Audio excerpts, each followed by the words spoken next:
এখন আমরা ধাঙ্গি কুসুম ওয়াটারফলসের দিকে এগিয়ে যাচ্ছি। তো যেতে গিয়ে এখানে একটা জিনিস খুব সুন্দর দেখলাম। এই যে দেখো, নিজের হাতে খোদাই করে সব বানানো, এই কাকুরা বানিয়েছেন, সব পাথরের।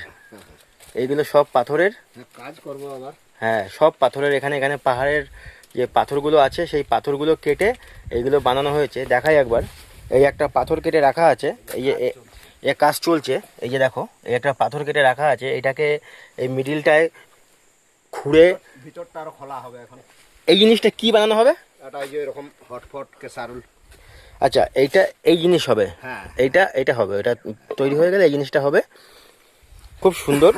রাস্তাটা দেখাই একবার, দেখো এইদিকে ঢালু নেমে গেছে, পুরো পাহাড়ি রাস্তা,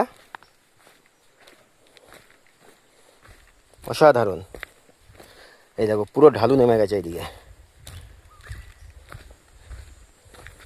বিউটিফুল। চলো যাই, গিয়ে দেখাই ওয়াটারফলসটা কেমন আছে। ওয়াটার আছে কিনা জানি না, এখন তো এখানে বর্ষা হয়নি তেমন, বললেন এই লোকাল লোকরা বললেন যে এখানে বর্ষা হয়নি। তো গিয়ে দেখি ওয়াটারফলসটা কেমন আছে, চলো যাই।